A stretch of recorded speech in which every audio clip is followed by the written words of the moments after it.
Okay. Hello, snowy universe. Man, it snowed like 4.5, 5 inches. 4.5, 5 inches. Like that makes a difference to anybody listening. Well, I'd say it's 4.5 inches, but it looks a lot like 5 out there. I'm gonna go with 4 point. No, it's 5. It's 5.1 maybe. Well, 5's fair. There you go. There's the longest stupid joke of the entire proceedings thus far. You're welcome. But how else to open up the new module? See, what happened was a lot of snow fell. So now there's snow on the ground. That's what happened. I'm still basking in the glow of finishing up. Wait, what? Finishing up? I mean, seriously, isn't that funny? Like, I didn't really finish anything because I didn't start anything that is finished. Here I am doing exactly the same thing that I did yesterday, just doing it differently because it's snowy. And now the album cover is green instead of red. Well, here are the differences. One difference that I swore yesterday I would adhere to is not revealing names. And so I'm going to work on that to the point where I may stop a recording and re-record if I reveal a name accidentally. I am committed to that. I do think I owe everybody I've ever known that privacy. So expect that, especially as I walk back through my history here. There will be certain characters that will have to get named. But when I name them, things like Seattle Rain or Taco Breath, well, that's not judgmental. I don't think of one of you as more gentle or one of you as more offensive. In fact, believe me, oftentimes I would rather have been experiencing Taco Breath than Seattle Rain. So, yes, I have eaten a lot of tacos. See, what happened was my parents, they made us Mexican food in the house, so I got to like tacos. And see, what happened was I lived in Seattle, so I know a lot about Seattle Rain. Well, not as much as people who lived there for a long time. I only lived there for 2.5 years, but I got to know Seattle well enough to know it rains a lot. And I'm here because I think, wait, what? Was a lot of, wait, what? Stoner talk, if you will. And I'm not saying I'm not high. I'm enjoyably transfixed with the super lemony haze of the redheaded stranger who showed up to talk to me about my blue dreams. And in that capacity, just joking. In regards to the width, depth, longitude, and latitude available in that space, I'm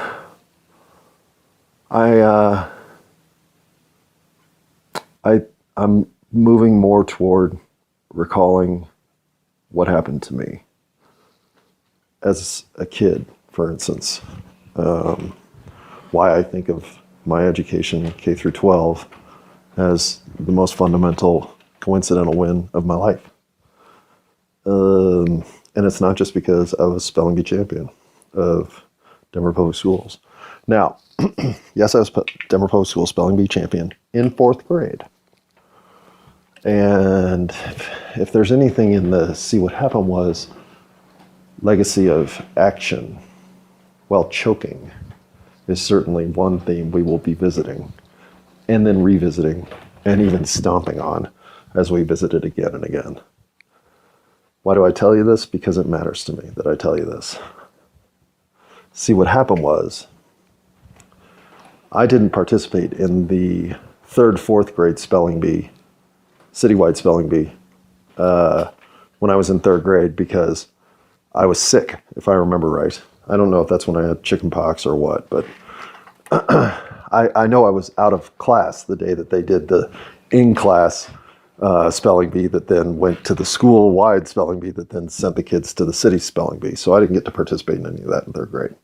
Not that I would have done well, because in 4th grade was Seattle Rain. And Seattle Rain was the smartest kid in Steck Elementary School. Period. Period. Like, it was known.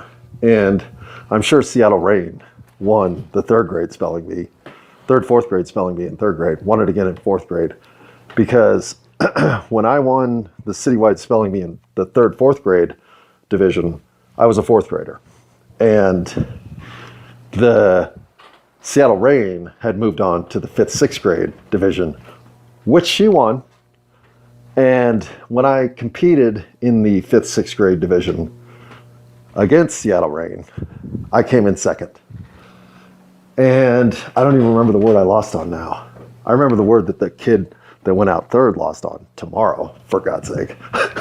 Oh God, he missed tomorrow. And then I got to spell that right to knock him out. Wow, what did I miss?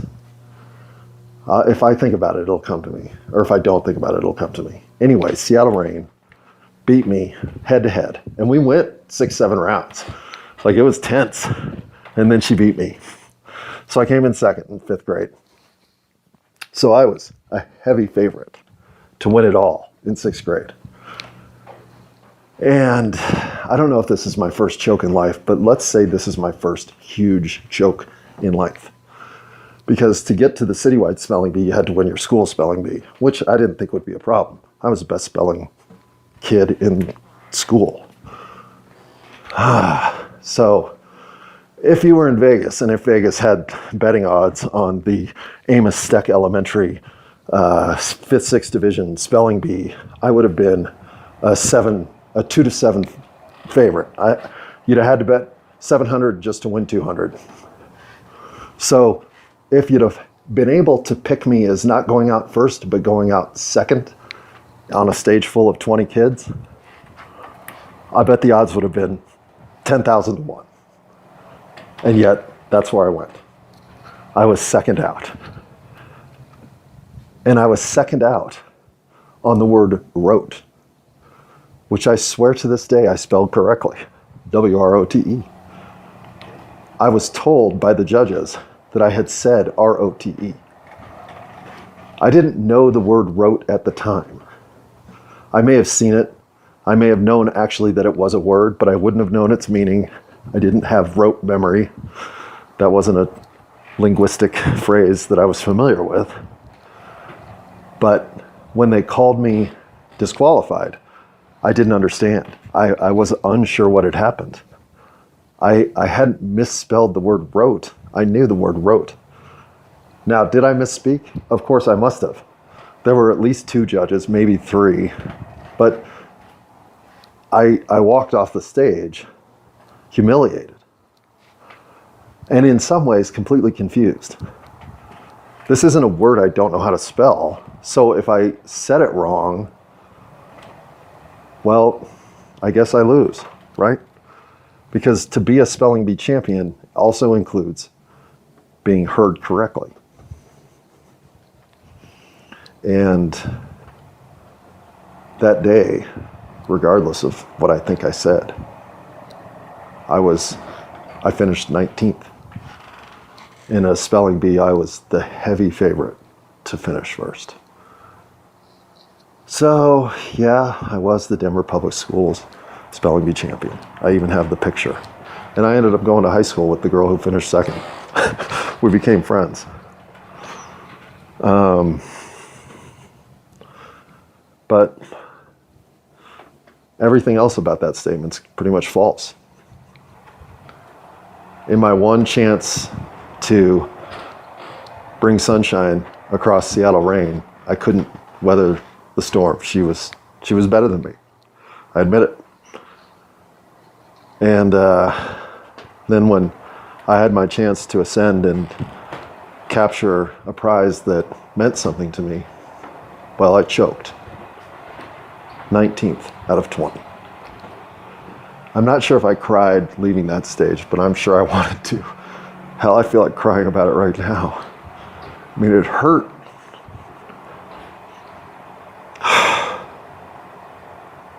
It hurts when something you want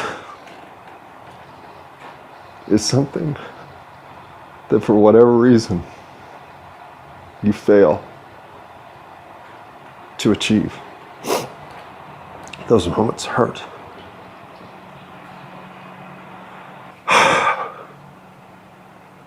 I have no idea where this is coming from.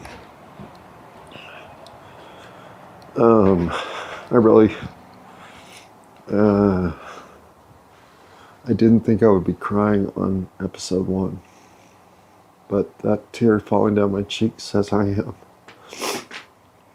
And I guess maybe it's not that I hurt for that kid that I used to be. I don't. WROTE. I wrote it down and committed it to rote memory.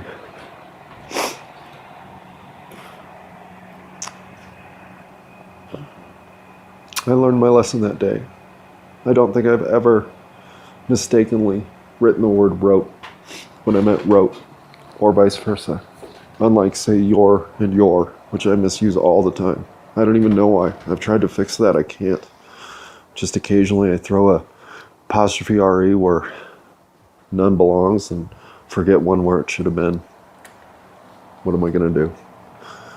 I've learned to live with that part of myself, just like I've learned to live with the stinging pain of going down 19th out of 20.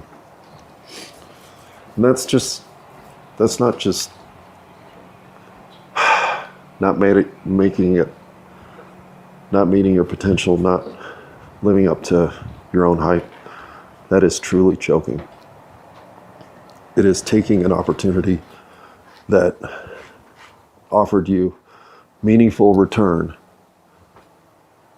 and missing out entirely. And I've said numerous times, and of course it's true, all I do is hit the record button. I don't know where I'm going. I don't even know what I'm talking about. I had no idea I was even going to talk about my spelling bee competitions. But I do know that I lost a piece of myself that day. And I think in some ways I've been choking ever since. And I'm not unskilled. I didn't come here and get not enough tools. I'm not fighting an uphill battle. I have the cheat code. And see, what happened was I didn't know that. And now that I do, could I go down 19th out of 20 in a spelling bee again? Yes. In fact, I wouldn't place my chances as better than finishing last. Because I don't need to win a spelling bee to be fulfilled anymore. I don't have to prove to other people that I'm smart, funny, clumsy, poor with grammar, incapable of even remotely mimicking the accent of an appropriate country. Because that's me, that's who I am. I'm that guy. I'm that guy who was told how good he was at something and then failed at it and has been affected by it the rest of his life. Why? I'm a good speller. I proved it. And that one day of failure does not matter. Just like any other thing that you have that moment in time where you know you should have done it, but you didn't. So what? Get over it. Don't cry over spilled milk. My least favorite cliche of all? Is that it? Probably. God, I hate that cliche. But welcome, cliche. I have room for everything, even the cliches I hate. I cried over spilled milk for decades. Why? I don't know. Because these little disappointments, if all the other messaging says you're not worthy, you're not up to excelling in the moment when it matters the most, they get reinforced. Now, of course you can overcome those. Look at Rafael Nadal. Oh my God. But that starts an uphill climb. And it's an uphill climb that is a mindset, not a reality. The reality is, I know the word wrote, I know the word wrote, and I know how to spell both. So everything that happened that day is an irrelevant statement on who I am. Choking, it doesn't exist. And this comes from the biggest choker in the universe. Stop thinking you're a choker. You're the magnificent, wonderful, unbelievable experience that is being a human being. You can't choke. You're here. See, what happened was we all landed on this planet together. Now, for once, can we work it out and make it all work for all of us?